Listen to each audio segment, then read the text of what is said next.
Mate, she's back. She's back again. Going for the cricket wickets. Potentially. She's potentially back. Potentially. I hope she runs. Yeah, me too. In the last again, which, she's familiar with that. And yeah, it brings home the bacon. The second at Portsea. Drawn barrier 10, one scratching already, comes into 9, 53 kegs on the back. Number 16 again. I think she wore 16 last start, right?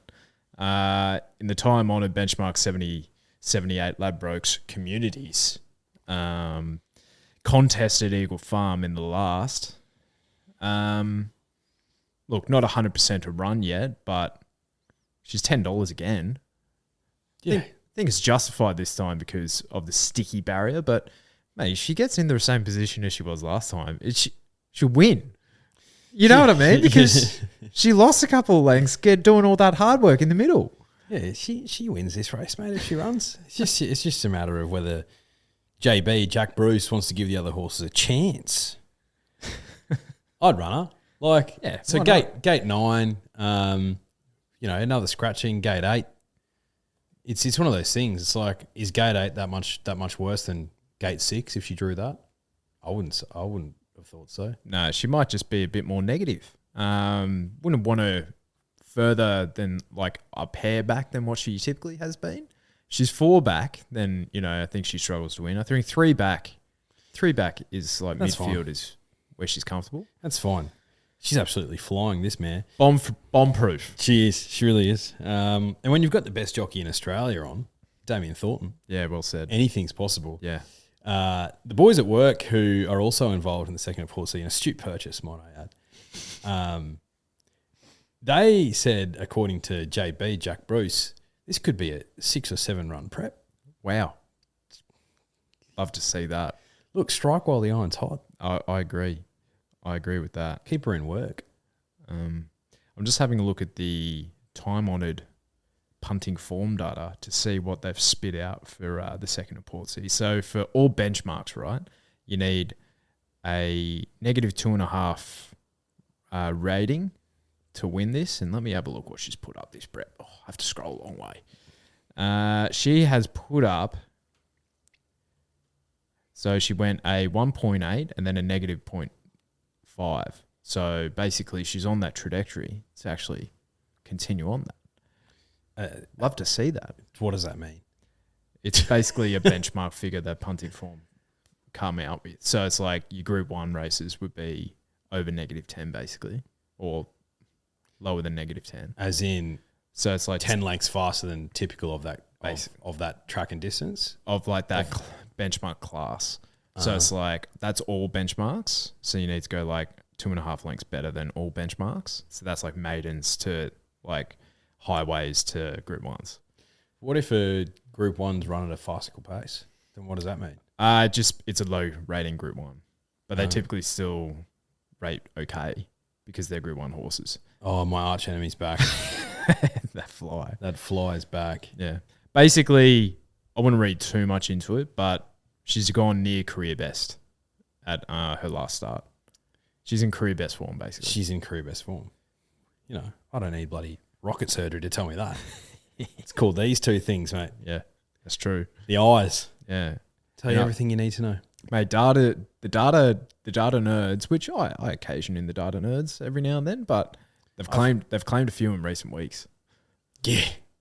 Yeah, Yeah, they have. Yeah.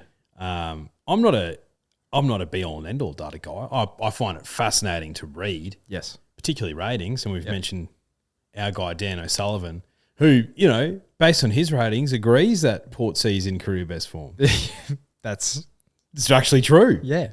I'm not lying. Yeah. I think you had her as, an 85 rater? Yeah. And she's in the benchmark 78 race. So what does that mean? What does that mean? And she's got 53 kilos. I think, like, without a biased view, I think she's a terrific bet again this weekend. Well, mate, she just keeps on winning. Yeah. So, you'd be stupid not to put your house on it responsibly. Can you put your house on something responsibly? Winks was getting there. Yeah. There's still an element of risk. Like she misses the kick and then Fox play leads on a bloody leaderish deck. You know what I mean? And she still beat her. Yeah.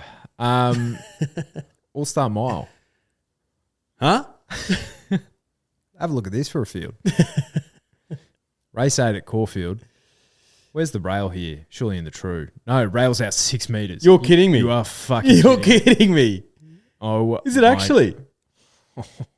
Rail out 6.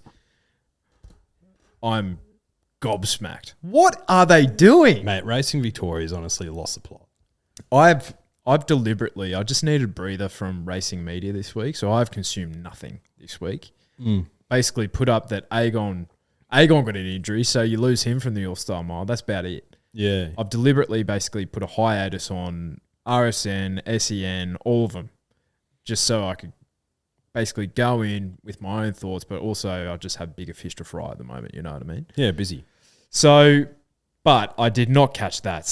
Rail 6 out 6 meters at Caulfield for the race. That I think they've given up. Yeah, maybe. Poor Matt Welsh. He was being interviewed by Blue Eyes on RSN. I did see that. Apparently, Blue Eyes was asking him the hard-hitting questions, which I doubt. But I didn't listen to it. But you got to feel for the guy. It's not his fault. I saw the snippet and he was going on about oh yeah, last year, we took away the voting system because Fangirl was number 1, I Wish I Win was number 2. And they're well within their rights to keep the horses there, but they're never going to race there. I'm like, okay. Still, there was still a bunch of other ones that got in. Yeah. There was still a bit of interest. And the stables were putting big money into it and that sort of thing. So I think that was still good, but the wildcard system has not worked. I'm looking at this field. My God, mate. Let's go runner by runner here. Mr. Brightside, Cascadian, Attractable. Now, didn't this horse won the country championship final? The Big Dance. Big Dance. Beat Cepheus. Yeah. So PVL's having a laugh. Munamek, Dom to Shoot, Buffalo River, Pinstriped, Desert Lightning, Ayrton, Puntura, who lost by 10 lengths to La Creek last start. Holy Mans and Pride of Jenny. Honestly, this would be more interesting if it was a 6-horse race, I reckon. Yeah. I reckon if you had Brightside, Cascadian, Dom to Shoot, Buffalo River, Pinstripes, Pride of Jenny, it's a better race. Yeah. Potentially Ayrton. We've already had 2 versions of this race, but over 1,400 metres. Earlier this autumn, add in an extra couple of Kiwi horses and add in a couple of benchmark 100 horses. Man, I'd be furious if I was a battler in Victoria, trying to manage a racetrack. Oh yeah, and you're seeing the spend they're giving into this race, like that. That's a lot of money that can go very far in smaller ponds, so to speak. Oh, if you have 4 more races like the English Sprint, immediately, if you spread them out across different distances, across a couple of weekends or something, you immediately have a better product and a race that attracts better fields and better turnover. Yeah, 100%. And there's no I know we've been bagging the All-Star Mile and Racing Victoria a lot this season, so to speak. And it might be a bit unfair. And for the risk of sounding super negative about it, I don't think we're negative. I think we're calling it as it is. Yeah. To be honest. And it's not their fault that Alligator Blood got injured. Zaki they thought would come here but just isn't quite right. That it's not their fault that our weight for age stocks are a bit thin. But surely, was the writing not on the wall 2 or 3 months ago? Yeah. And if this isn't a 500 grand race, which is still 500 grand's a lot of money, mate. It is. This is a $4 million race. Yeah. Guys, come on. There's got to be some more proactiveness around it. Agreed. I'd be absolutely furious if I was a stakeholder in Victorian racing and I wasn't getting the money that I needed to promote racing at the grassroots, particularly, which is which is an issue. And Matt Welsh, I feel for him, but he did make some comments which sort of set me off a little bit. And it goes back to the conversation we've been having on this podcast for years now around what's deserving of Group 1 status. And we have too many Group 1s, and why can't we all be friends? He was talking about, we're not attracting the sort of runners that we'd like because the race doesn't have the Group 1 status. And obviously we're gonna push for that at the next committee meeting for this race to get Group 1 status. It's like, hang on a second, mate, you are so far off. Yeah, you are so far off. Like this race will never be a Group 1, and it never should be a Group 1. No. The only race that's not right now that should be is the Everest. That's the only one. Yeah. And I'll give you the Everest, but you give me, at least a bloody dozen to 2 dozen Group 1s that shouldn't be, and then I'll give you the Everest. That's what I'd be saying, and that's never going to happen. But it's just they need to do something. It's not for us to say, and sick of bagging it, but it's dross, isn't it, mate? Well, I look at one of the races of the weekend isn't even on Saturday. It's on the Pakenham Cup on Friday night. It's a good race. So I looked at previous winners, right? So the year that he won the Caulfield Cup, the Marhorse, a couple of years ago, who was that? The Marhorse. Yeah. Damn it. I had him, and I've just forgotten him in the moment. But Mackay Diva won it in her first year. Sorry, give me a second here. Eda James won it. Went on to win won a Sydney Cup a few years ago. Smokin' Romans won it a couple of years ago, and then won the Caulfield Cup, right? Smokin' Romans, he didn't win the Caulfield Cup. He won the Turnbull. Turnbull, there you go. But mate, that race is $300,000. The Pakenham Cup, boost that up a couple $100,000. You get immediately you'd see a Serpentine in this field. You'd see those Sydney horses go down and target it. Surely, 100% you would. Yeah, definitely. Because what a Serpentine race for? Probably like $80,000 on the weekend, 150 maybe. Like, not big cash. You have the likes of Major Beale in this race, so you have a few Sydney siders going there. But one of the races of the weekend, and it's got some decent winners behind it. Some Group 1 form coming out of it. And then it's got listed status. Let's say it was worth $750,000. Yeah, you're exactly right. That would attract the Group 2, Group 3 is out of Sydney. Imagine packing them on a Friday night. Mate, going off 100%. It'd be a great night. Absolutely.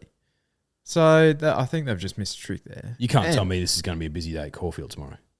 Oh, absolutely not. And you look at the undercard. It's tough. It's tough, mate. It is real tough. Like, I have next to no interest at betting at Caulfield this week. 100%, particularly with how it's been playing. Like, mate, Caulfield's been so difficult to bet on. Yeah, 100%. As we said, don't like shitting on it, but like move the Pakenham meeting to like Saturday or something.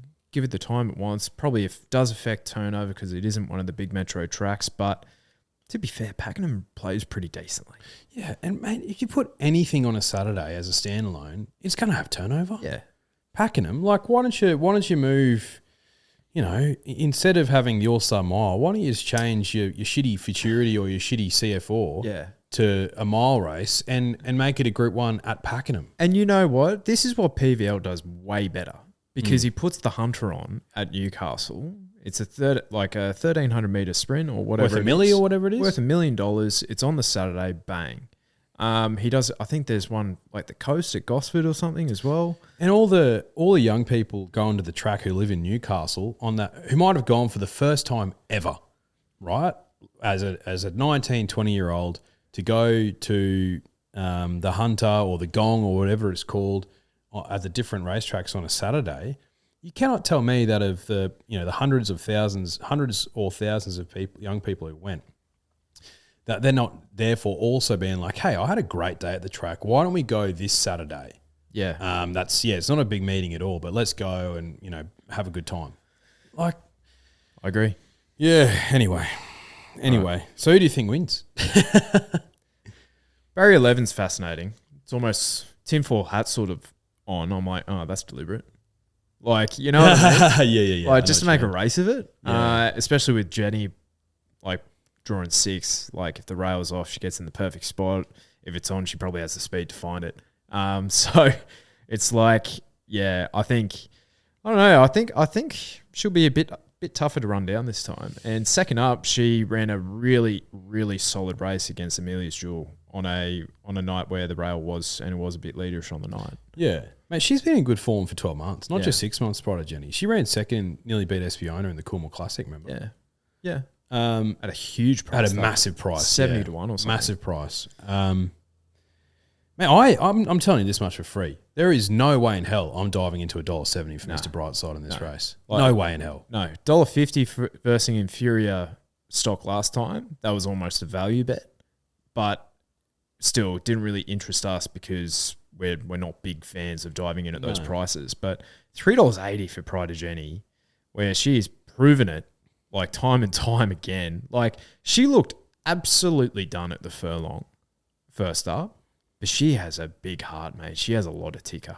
She's going to be, mate, if the rail out 6 metres turns this into a leader bias track, she's going to be incredibly hard to beat. 100%. And anyone saying, oh, yeah, but Buffalo River's going to give her a hard time in front, it's just like, no, thanks. Like, yeah. Not over 1,600 metres, mate. Dear old Buffalo, 1,600 metres in a Group 1 class field where you have the absolute acid test. He's not up to these. No. Do you know who else can have a tough time on $1.70 pop? Oh, it's Craig on. Craig. Yeah, but I feel like Him with Mr. Brightside is a little bit different. But it's like peanut butter and jelly. Will he force the issue? Will he come across and try and land in the first 3? He doesn't typically. I don't think so. You don't think so? I think it's basically like, so they were saying before I can't remember where I heard it, but apparently he was like really getting into him behind the gates last start because he's like, all right, mate, it's fucking game on here. Yeah. Because he was slow away first up. And then I think that did work because where did he sit in the run? Yeah, he was like 5th or like in the 2nd or 3rd pair. So he's maybe missed a little bit of that tactical speed that he's had in previous preps. Yeah. So far from what we've seen this prep.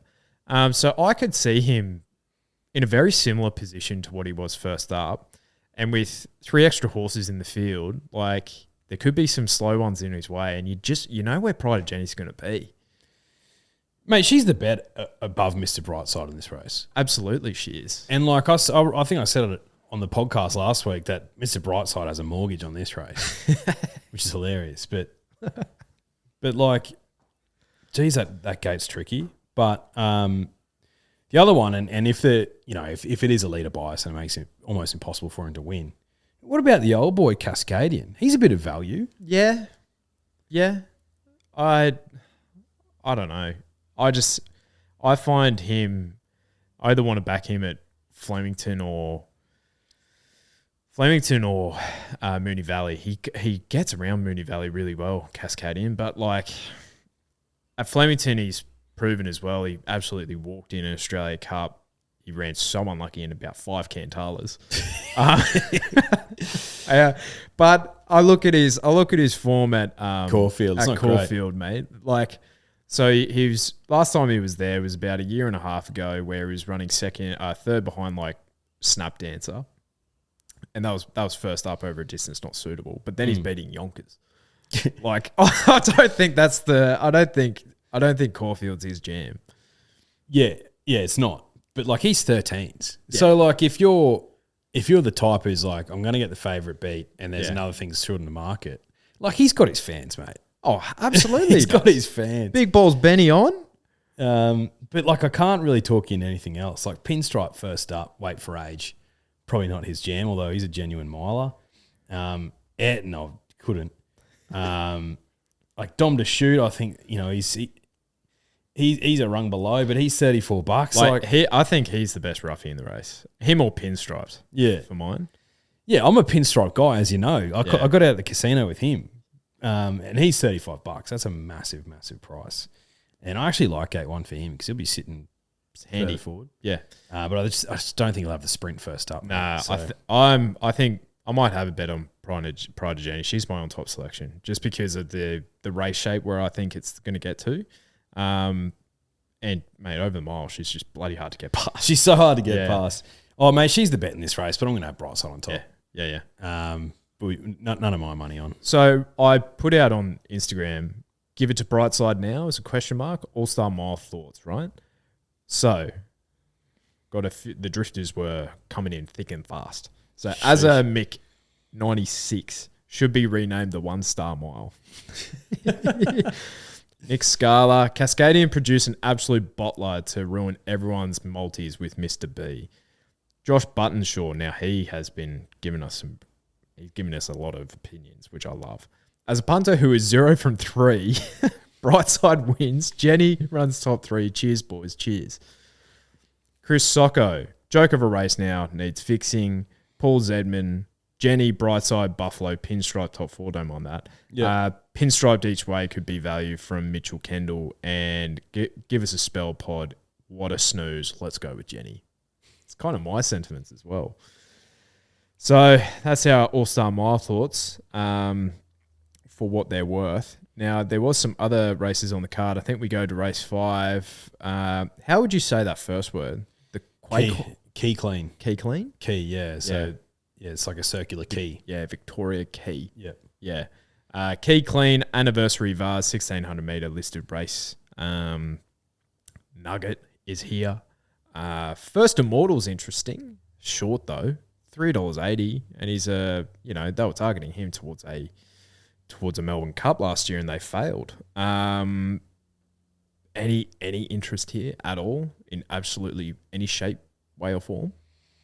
Nah, not really. I'll tell you what, I'm not interested in Nugget. Aaron Bay was pretty good. Yeah. Last start. Gets in well weighted here. Draws a nice gate. Yeah. Will probably just be behind Keats. But again, if it's leaded by us, Keats can go fast up front. Yeah. But no, I'm not interested in betting in this race, mate. It's a dross card. Oh, it's tough, mate. Yeah. I do with First Immortal, 55 kilos, like my thoughts, because I think, he's trained by the Kavanaghs. That race he did win at Caulfield, that benchmark 78, and everyone was like, this thing should be in the Melbourne Cup. Hold your horses, boys and girls. But Bowman did get off that day. He's like, what's this thing? Because it carried 63 kilos that day as well. He's one of the more intriguing runners on the card for me. But there's absolutely no chance in hell I'm having a bet in this race. Absolutely none. Now, race 6 is the Redoubt's Choice Stakes listed, 1,100 metre contest. Bold Bastille's $1.60, mate. But she looks the class runner, doesn't she? Yeah, she does. I can't get her beat, to be honest, in this race. But I'm not betting into her. No, like there's a first starter down the bottom as well. But yeah, again, it's like she's the class runner, and she leads, mate. She'll lead. So but I'm not going to dive into the Mick Price at $1.60. Like, that's just filthy. Mick Price, Lindsay Park, isn't she? The Mick Price is $1.60. Oh, I got you. I understand now. Don't mind that. Right, so they're just having a Mystic Journey race each year for the inaugural runner. Any interest in that race? I have none. Peace Treaty. What's on by? Sione. I could steer you into Lady Jones at a price. What about My Bella May? She's been competing far harder races over in She has. Yeah. Frosty on. He has fingers in pies, Frosty, doesn't he? Yeah. There's the Saudis. Japanese. The Japanese, the West Australians. Yep. He'll pop up to Sydney every now and then. He'll be riding the slipper. Yeah, of course he will. Remember that year he nearly won them all? Yeah. He's bloody good, Damien Lane. He's good.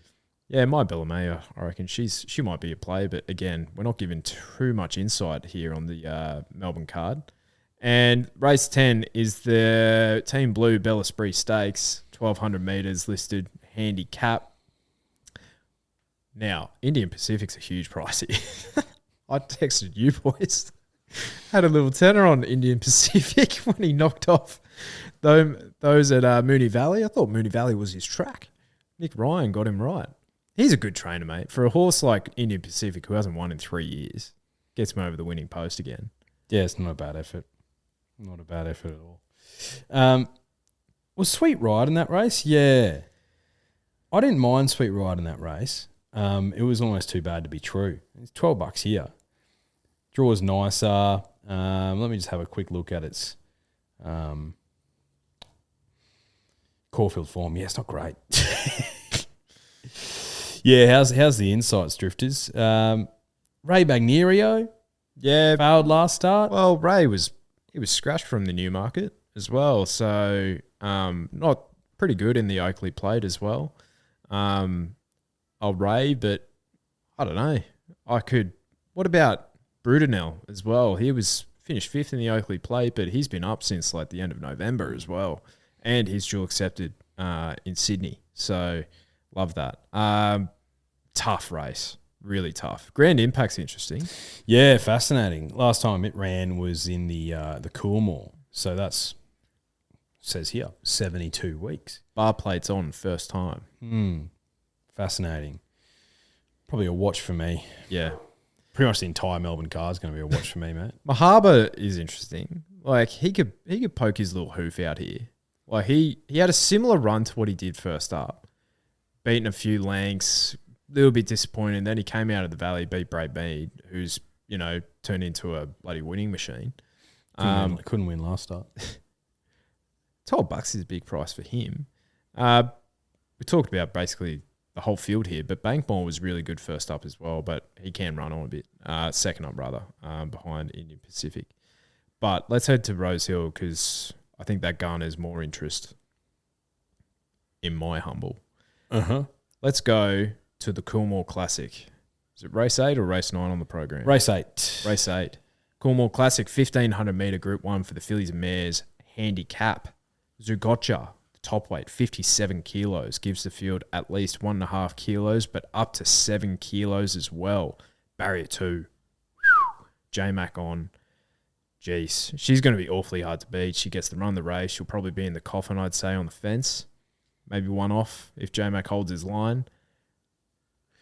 Yes. She's one of yours. Yeah, she's one of mine. By extension. Part ownership. She needed to draw a gate as the toppy, and she did. Gate 2.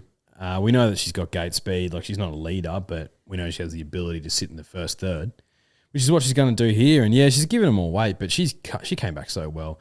Form franked off her win in the Millie Fox Stakes with Lady Laguna, obviously taking out the Canterbury Stakes Group 1. I don't think there's going to be any cut out of the ground in Sydney. There's a little bit of rain forecast for Friday, but I don't think enough to really impact. I thought it might be a softish, but I don't know. If it's on the soft side of good 4, that really suits her. You just don't want it to get too dry for Zooey. I think the big thing as well around this time of year is the mild temperatures. It doesn't dry out. So I actually have it as like a bit of a soft 5 or a genuine good 4, which I think that's perfect. Perfect for her, yeah. So Zooey's my top selection. She's $4.20 with the good people at Ned's. Something I wanted to allude to as well, and read into this what you will, Drifters, but think about the Chris Waller stable over the last couple of weeks, right? They've had the favourite in the Caulfield, in the Randwick Guineas go down. They've had joint favourite go down in the Canterbury Stakes, Espiona. Before that, they had the favourite in the Australian Guineas, Riff Rocket, go down. And they also had Fangirl, who was a very short favourite in the Very Elegant Stakes, go down. So, look, the Chris Waller stable, one thing they're really good at is grand finals. And I would just imagine that they're not going to have a run of outs for too much longer. They're due. And I think this is a race for her. But it's not easy. It's not easy. Yeah. There's some... is this the grand final? 51.5 kilos in Doncaster, 1,600 metres. She might not go there. She might go to the Queen of the Turf. But this was the race that she was prepped for. Right. Did they think she was going to get 57 kilos? No. Yeah. They gave her 2 kilos for winning the Millie Fox. Huh? Usually they give you 1 for a Group 2. But, you know. So, speed in this race, right? Tropical Squall, barrier 17. Terrible for her. Yeah. It is a sticky start, the 1,500 metres Terrible. at Rosehill. So, you basically have, I don't know, 200 to 250 to 300. I'd say 250 to 300 metres to find a position. I think she's one of the quickest out of the gate. Probably only Deny Knowledge is quicker.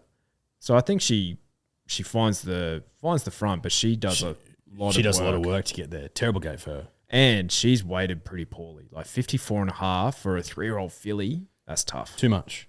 Tough. Too much. Do you know what I think's a big price? Yonsei. Yeah. Yeah, she's a big price. She was good last start. Yeah. Young Word has franked the form, mate. Young Word has franked the form. 54 kilos, gate 1. She'll sit up there just behind the speed. She's a good man, mate. $14 with Neds. That's the value play I'd be steering into. Johnny Allen sticks. Comes to Sydney for the ride. Yeah, she is. She's not in my numbers, but she was next. First emergency, I reckon. Yeah, she's the value for me. Yeah. Other ones that ran really well first up, right? Madame Pomery gets like that weight swing on Zugotcha, but barrier 16. Oh, that's tough. Really, really tough. Samana was good, but where the hell is Alentia? Where has she gone? Yeah, I don't know. Haven't heard anything about her because I kind of want to see that form franked a little bit because Cess Magique was yuck. Yuck, I tell you. Absolutely yuck. So Samana at 850, yeah, I feel like you can have her in this. Like Revolutionary Miss is a mare in form, mate. Like she's won 4 of the last 5. If it is a bit softer, I think that does go against her in this grade. But like barrier 13, Mickey D on, like she could go forward and kind of with some sort of luck be there. Foxy Frida, like scratch from last week, second up here, $27. Like she's a big price. An enormous price is Renaissance Woman. Second up, we saw what she did, and she's 3 from 4 second up. And she handles whatever going. Rachel King on. My on top selection here, mate. I've gone rogue here, and I just have a feeling with this girl, and she's never been one of mine. So I think this is a one and done scenario. 25% winning strike rate. She has a 46% place strike rate. Was good in the Empire Rose. Backed up a week later, albeit on a leader bias at Flemington, and beat the likes of Osmos and Amakura. Mate, Deny Knowledge. She'll go forward in a race where I don't think there's that much speed. I think she is more a 2,000 metre horse, but I don't mind that first up over the 1,500. And she could just give him a real testing run and just kind of get to the line. Her trial, now I will preface this with a massive asterisk. It was nice work. She beat something by 2 lengths who was a maiden. I will preface that. But she absolutely spanked the rest of them by 6 lengths. 8 lengths when you add it all together. Mate, I think you look at her last 12 months, she's been so consistent. And barrier 9, there's not a hell of a lot of speed drawn inside her. I think she can hit the front and control it and be really hard to run down at $26. I think she's a big, big price. She's a big Mick price. Yeah, I didn't find her. But it doesn't mean she can't win. Yeah. Like Zugotcha, she needed to draw that gate. Absolutely. I thought she won 2 Group 1s. Oh, just the one. Okay. More than what we've won. All right. So what's your top 4 in the race? Zui, Yonsei, Komochi, she'll bounce back, and I think Tropical Squall. Yeah. Yeah. I have Deny Knowledge on top, Zugotcha, Tropical Squall, and Foxy Frida. Now that is the first 4 that I'm putting on because that could literally pay anything. Literally. Now let's head to race 3, the Magic Night. I think this is for the fillies, right? Yeah, 1,200 metre Group 3 for the fillies. Now, in recent years, I believe Kaimochi won this in the lead up to the slipper. Kiamichi won it the week before heading to the slipper. Now, Castagna, fascinating. Scratched last week for a hoof issue. Returns here, apparently all sweet a week later. You can leave me out of her at $4.80. Yeah. Speed in this race, I kind of mapped it like the following. Chateau Miraval going forward, not much else heading there. Maybe Southern Charm in the next lane. Fly from a better draw probably gets a better spot as well. Anisa can be handy too. So I've kind of mapped Anisa to get the gun run, and she has the best form. She'll be really, really hard to beat. I think so. What about your girl Fly? Yeah, I think she's a close second. At $4.40, she's the value in the race. I think it's pretty thin, to be honest. Anisa's very good. Like she is. She's very good. And I'd say like if you rewatch the Blue Diamond, she was chasing like the whole way. Yeah. And she didn't let herself down. So yeah, J-Mac on as well. That's a nice booking. Yeah, and I thought Extreme Diva was just as good as Fly, but Extreme Diva came out last week and then failed. So I'm like, what do I do? Yeah. You know? I don't know. I think Anisa, you've seen Traffic Warden come out of the Diamond and win. So I can trust that. Like Bodyguard ran okay last week. I think the Blue Diamond form's going to be okay, where the others I'm a bit, don't know. So I think I've got Anisa on top, a Fly, big watch. I think she might be a prep away though. Yep. Pago. Now, Shinzo would have won this last year, right? He did. This is fascinating. Have you seen the gear change for Coleman? The tongue tie comes off. We were right. Yep. 100% we were right. Fascinating. $4.20 here's.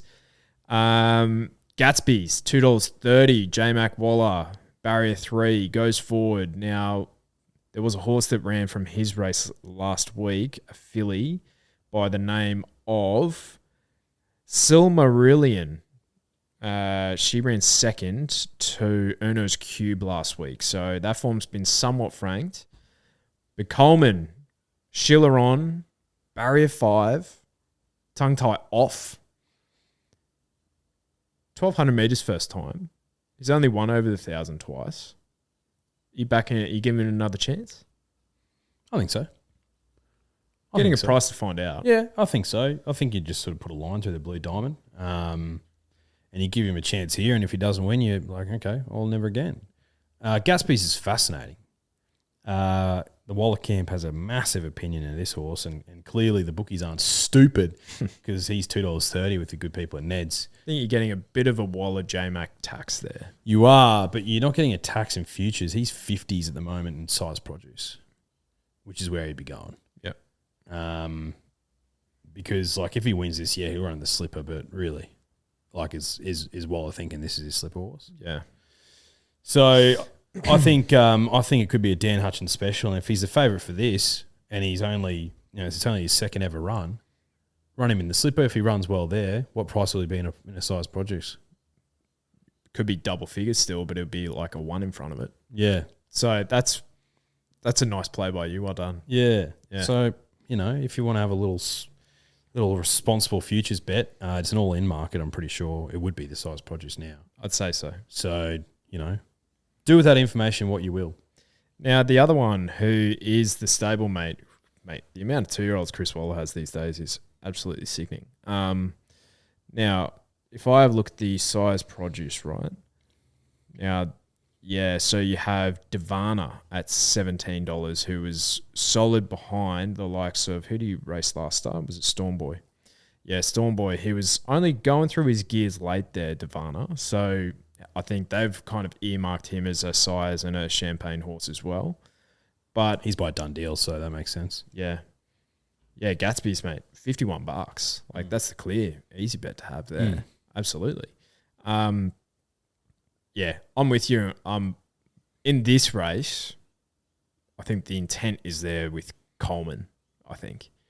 Happy to give him another go, but I'm wary.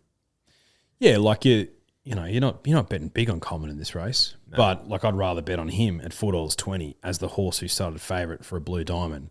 Yeah. Than $2.30 with Gatsby's who hasn't, really gone against the big dogs yet. Yeah. So that's how I'm seeing the race. Yep. All right. Now, the Sky High Stakes is race 5, 2,000 metres, Group 3, set weights, penalties. My God, Explosive Jack, $81. Couldn't possibly this time. Not this time, man. Need to see it. Although the blinkers are back on for Jack. But I think he did win the Sydney Cup without his blinkers on. So, Muramasa, $4.50. Fascinating. He's dual accepted. He's accepted down in Melbourne as well. So, I think he might be the top weight in that race down in Melbourne. So, I wouldn't be surprised if they... Well, I think they would want to give him another run in Sydney because I think his grand final's the Tancred. Yeah. So the thing with him is if it is like a soft 6 or worse, I feel like he has absolutely none. Yeah. What did you make of Just Fine's return? I thought it was, frankly, just terrible. Yeah. I reckon he hated the soft deck, like hated it. Yeah. And can't recall exactly, but from memory, people were saying that wasn't a soft 5 in Sydney. It was actually worse. Or maybe the track was just chopping. It was that day, wasn't it? Yeah, it was. Basically, misty rain all day, rated a soft 5, times kind of stacked up to be like a good times. Yeah. But what the jockeys were saying on that track, it was just one of those like sticky, kind of gluey, humid type of operation. You know how you have footy training, right? And some nights the grass doesn't even go near you, but other nights it's all over you, all the grass. Yeah. I reckon it was that type of situation. Yeah. So, like, based on that, if it is a good deck here, is Just Fine the bet? Or are you happy to... Did you need to see him again? I need to see him again, absolutely. Lindemann at $2, he is awfully short for a horse that doesn't win that often. I can't have a bet in this race. I really can't. If anything, Explosive Jack probably is the bet at 80s. Like, if anything, you chuck $5 on him. Needs to be wet. If it's soft 6 or worse, have him 5 on him. Absolutely. Because he owes me absolutely nothing, that horse. No, he owes you 0. Look, when it comes to crunch time, if it's a good deck, I'll bet on Muramasa. It looks to be a bit of pace, and he's drawing gate 1, so he could sit behind him. And if it's truly run 2,000 metres, that'll probably be right up his alley. I agree. And he worked through his gears well enough last start. He did. I think he clocked home like the second or third fastest splits home in that his first up run for that race, and he was only beaten 4 lengths where he got back on a day where it was impossible to make ground. Yeah. So I think he's run pretty decently. Yeah. The camp would have seen enough, but. Smaller field here, yeah, as you said, Barrier 1, he can sit closer. If it's soft 5 or better, yeah, I'm interested in my boy Muramasa. Mate, he runs some elite figures, Muramasa. Yeah, he's good. He's very good. He's good. One of ours. Now, the Maurice McCartan Stakes, 1,100 metres, Group 3, is race 6 on the program at Rosehill. I found this race near impossible. I thought this was so tough. It's a hard race. Airman's your 350 favourite. Red card 420 with the good people at Ned's, and then you're getting $8 longer for Omni-Man, Dashing Legend, and then you have Rainbill on the quick backup. Please give me a spell. Lol. I don't see why Red card can't win again. Yeah. She was good. But she's also let us down, like on the potty. Airman, thoughts? Yeah, Airman. So he ran a good, really decent race first up, and then he absolutely exploded for one of the great wins of my bank account of all time, second up. But he... I don't see J-Mac ride for Hawks all that often. But to be fair, it's like he can't really ride that many in this race anyway. He has like basically 2 options at that weight. So, yeah. I don't know. I just first up, 59 kilos. like there's not that much talent in this race, but I kind of want to see him do it first. You know, the one who I was like, all right, if I'm forced to like at gunpoint to pick one for like a same race multi or something, is Rich Fortune down the bottom. So first time to Sydney, she was only beaten 2.5 lengths, albeit in a really slow run lightning behind the likes of Imperatriz. Sheila on 53 kilos. Like, there's worse $21 shots. Yeah. What's Mick D doing on Dashing Legend number 10? What's he doing there? It's a astute booking by Joe. I'm just fascinated as to what he's doing there. And, like, if you want an 1,100 metre horse, Dashing Legend's probably your horse. Yeah. You know, long layoff. Yeah.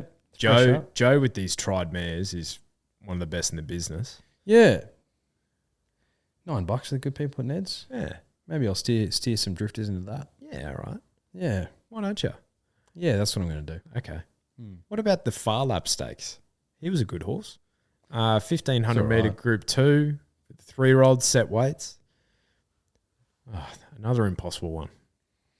This is a tough card, mate. Oh, mate, this is Sydney and Melbourne. Yeah. I'm keeping my powder dry for a fortnight, I think. Yeah, we'll just have to wait and see what the source and the victim decide to do. Because they'll have a much better idea than us. To Levita? Yeah. Is that your starting point? Yeah, but Barry 15, mate, from the 1,500 metre start, like, there's a reason why you're getting double figures for her, and that's it. Like, because she was sensational first up. She was really, really good. I don't understand how you're getting $10 for her and 13s for Zardozi because, Zardozi, she only warms up at 2,000 metres plus, whereas To Levita doesn't have the brilliance, but she can do it over less distance. I found this near impossible. I thought Macarena from barrier 9 would be hard to beat because she was 3 wide, no cover in the flight. And I thought she was really, really solid, only getting beaten by 2.5 lengths there. Did get tired late, but hopefully with a bit more of an economical run with TC on, she could be the pony here. Yeah. Yeah, this is an impossible race, mate. Look, Godolphin's starting to warm up. Yeah. So maybe Zardozi will improve massively second up. And Tommy Marquand, man, he's got a knack of getting home some roughies when he comes over here. So, like, if you like Zardozi, or if you want to like her, I think she broke 11 seconds for her final 200 metres in that race as well. So she did zoom home. But you're right. Even last prep, I don't think she even placed until she was 4th up. And I think it was at Flemington, right, where she absolutely brained him. So maybe it was Caulfield, but yeah, I think I'm just like James Cummings is talking about her as a potential Melbourne Cup horse. Like I don't want to get entertained until it's 2,000 metres. Yeah. So Vinery, I think she's still the one to beat in the Oaks because if Orchestral doesn't go there, like. Yeah, and I think Zardozi is still a pretty decent price in the Oaks. Yeah. I think Tutor Levita is the bet for me. And, yeah, she's going to get into an impossible position from that gate.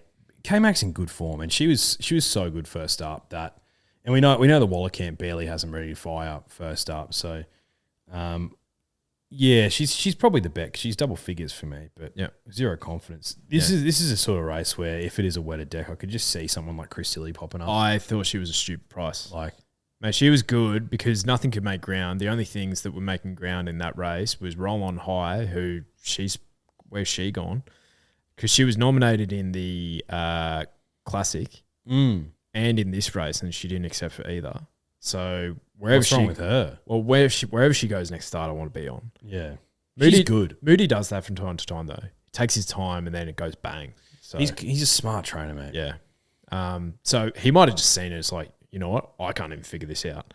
So he's like, yeah. So yeah, Christilia, I don't think it's the worst chance, especially if there's some cutout. Now the Ajax race 9, mate, just keeps getting worse here. I thought Glory Days was a good bet here, though. Number 11, Kieran Maher, Dylan Gibbons.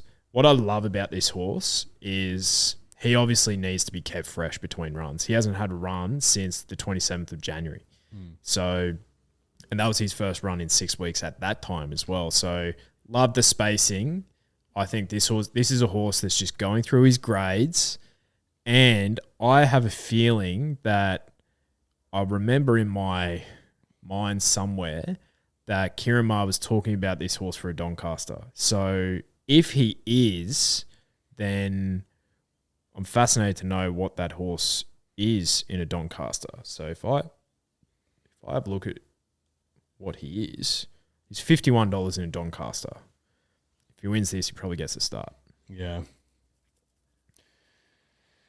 Oh, do you know what? Do you put a line through the Wellwall race?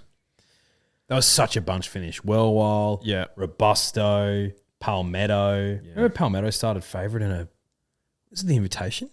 Was that Palmetto? Well, Invitation's a mare's Or was it race. Mirror Vision Oh, in the Invitation? well, Palmetto is a Palmetto's gelding, gelding. and he cannot start in the Invitation, so I don't think So it's that it wasn't him. Well, let me But have he- a look. Mate, you sit there. I'll do some research, all right? I think I might have confused him. I think you've confused Mirror him. Vision. Yeah, it wasn't him. But anyway. I know what you're talking about, though. So that race last start, like, do you just put a line through that? And there's so many of these in this race. I don't mind Amor Victorious, the favourite, Bjorn Baker. First up earlier in the year in Jan, like, mate, he was good, and then second up he blew him away again. And obviously a bit of a gap between runs, so I don't know what Bjorn's plan is. Maybe he just wanted to freshen him up and bring him back to aim him for like a Donny or something like that. I'm not sure, but he's showing me something. So I might be on it, the favourite here. I don't know if this race is like ballot exempt from the Doncaster. Could probably find that out if we did enough research. But if it is, like, that horse is $34 as well. Well, it wouldn't surprise me. It's a Group 2. Yeah. And a lot of these are probably those types. Like Robusto, for example. Robusto's been up for so long. Oh, mate. Like, why would Chris Waller be keeping him in work if it wasn't for, hey, if he wins this, we can get him into a Donny. You know what I mean?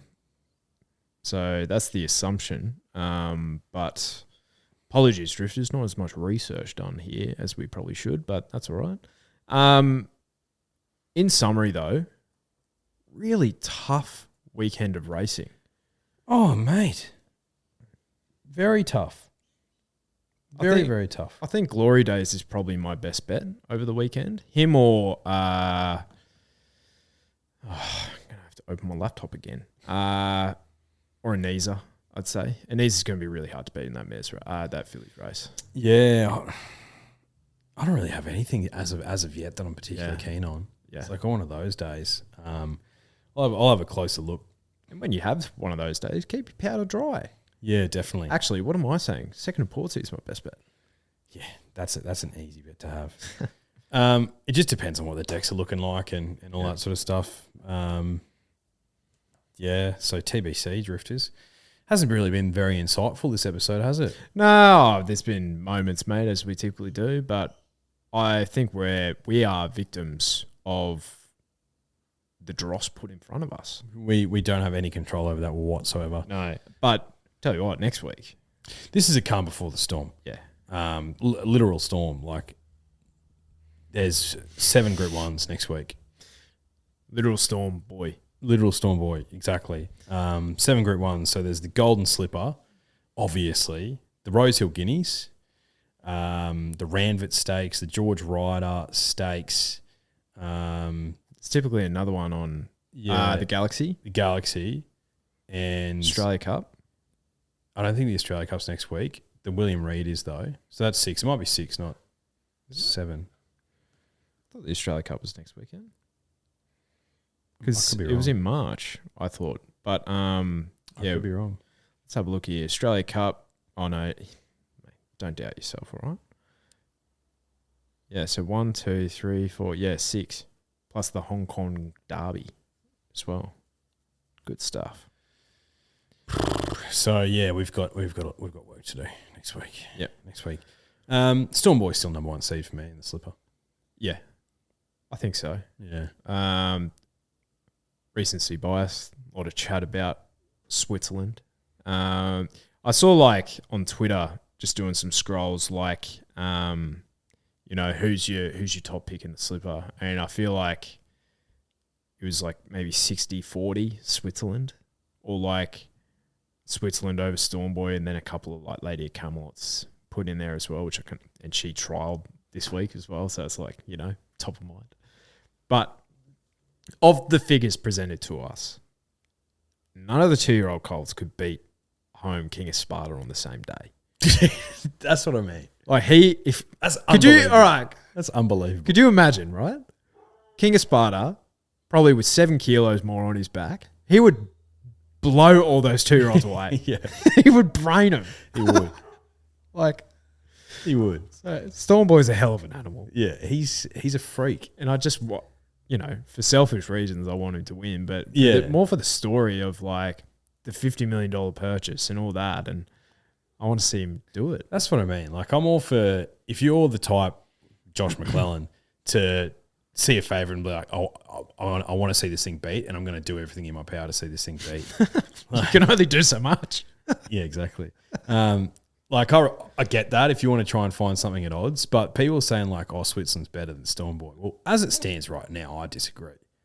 Like, Switzerland could win the slipper. Yeah, he could, but I'm all for the story, like you. I'm all for the, like, I want to be sitting here, reminiscing at the end of the year, being like, how good is Stormboy? Yeah. Like, is he the best horse in Australia? You know what I mean? You know what is probably underplayed as well, because let's have a look at Switzerland real quick. He's in his first prep, isn't he? Yeah. Hard to do in your first prep. Well, obviously has the runs on the board with Shinzo, but we're looking at that 3-year-old crop now. It's like, gives me the ick a bit. Yeah, it does. It does. Even though Cylinder was brilliant. And it'd be interesting if Osmosis comes out and wins the Galaxy. But, like, really do we think Wally goes back-to-back with a Coolmore horse that's also by Schnitzel? Like, does lightning strike twice? Yeah. Like, yeah, definitely could happen, but no, I'm with the big boy. He's big. He's big and he's a brute. He is brute because, mate, he started, probably November or so. Maybe early December. They've spaced his runs, 7-week let up, got even more jacked. Well, the fact that he came out and did what he did, resuming, like, made it look easy. Like you said, it was an extended barrier trial. Mate, and he, sure, the figures weren't there, but they didn't need to be. That was just a gallop for him. Mate, and forgetting what price he started that day. He was $1.10 or something. It was like Winx-like. It was ridiculous. For a 2-year-old. Ridiculous. Like, I think he's easily the most exciting horse that we've had since Animo. Easily. Because as like the breeding prospects for this horse, oh my God, I'm not even that into it, and I'm salivating. Well, the thing is, like, if he wins the Triple Crown, or even if he just wins the slip or whatever, you'll never see Justify in Australia ever again. That's what I mean. You won't need to. No, because Coolmore was like, we want to look after the health of the horse, and rather than have him serve, I don't know, 250, 300 mares in the Northern Hemisphere and then come down here and do the same, it's like that's a lot for a horse, mate. Like I'd enjoy it. But well, I heard Mick Sharkey say you have to be. I think they're kind of going away from the flash in a pan, like 2 to 3 year olds as well, because what they're kind of learning now is you need a really good breeding prospect to cover that many mares in the first place, because it's basically like a 16-year-old basically going to start it and then servicing 200 milfs or something. Yeah. You know what I mean? That's what I sometimes think about. I'm like, what about these like 3-year-olds who retire to start, and they're just like, there's this mare who's been served like by I'm Invincible, Schnitzel, like the big dogs, and like little baby boy Animo just coming in like rubbing his hands together, and she's like, I'm not interested in that. Oh God. So yeah, I think it's like, and that's what That's what we're kind of desperate to see, at least. And it improves like the racing as well for longer, which is like my number one priority. But then you see the progeny of like, I can't wait to see the progeny of like Fierce Impact come through and Animo, because they did race for a bit longer. And yeah, if Justify was a 3-year-old as well, I think that's all we'll get from him. But like we're seeing the Autumn Sun come out now as well.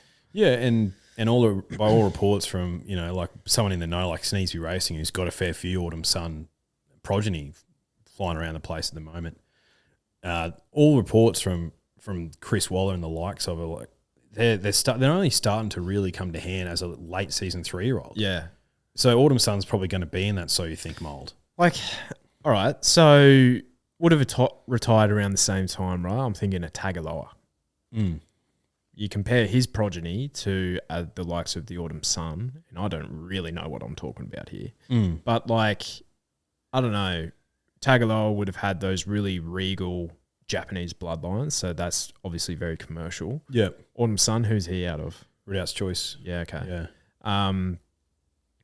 But the Autumn Sun was like, they were talking about him being the only prospect who could knock off Winks in a Cox He wouldn't have Plate been able to beat Winks. at one stage. Yeah, he wouldn't have been able to beat Winks. Yeah, but that's how high regard the industry held him. Yeah.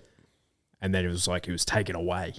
Do you know what? I think part of the reason is because of Winks.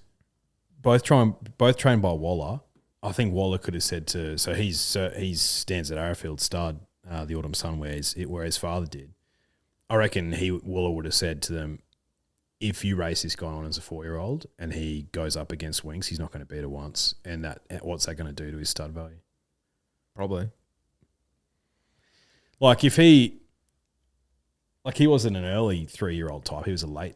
He was an early 3-year-old type, sorry, but he was a late 2-year-old type, so he didn't get the chance to obviously do the slipper and all that sort of stuff. Well, he won the JJ. He won the JJ, yeah. Which the JJ is now probably the like form reference for horses going on with it. Yeah, exactly. There's a reason for that, because some of the slipper winners are just you're yanked out straight away. Yeah, exactly. But you didn't see the Autumn Sun go into the Cox Plate as a 3-year-old against Winks, because Chris Waller would have been like, no, he's not going to beat her. So don't waste your time. Yeah. I'll just beat up on my own age group. And then he did what he did on the Caulfield Guineas. 3 wide, no cover, J-Mac, just one of his most arrogant rides. And he's got a few. But yeah, so fascinating. Golden Slipper. It's easily the highlight of the autumn. And I like how it, over a number of weeks, takes shape. But there's only one thing in my vision, mate. It's big boy, Storm Boy. Yeah, I agree. So this Sunday, haven't talked to you about this yet, but do a review. But we'll also, I think it'll be a shortish review, which would be nice. But need to do April autumn features. I was thinking about that. So we'll do that Sunday. Yep. So they'll come out. They'll probably come out Monday or Tuesday. Things to look forward to. Content, you know what I mean? Goodbye. See you later. Bye.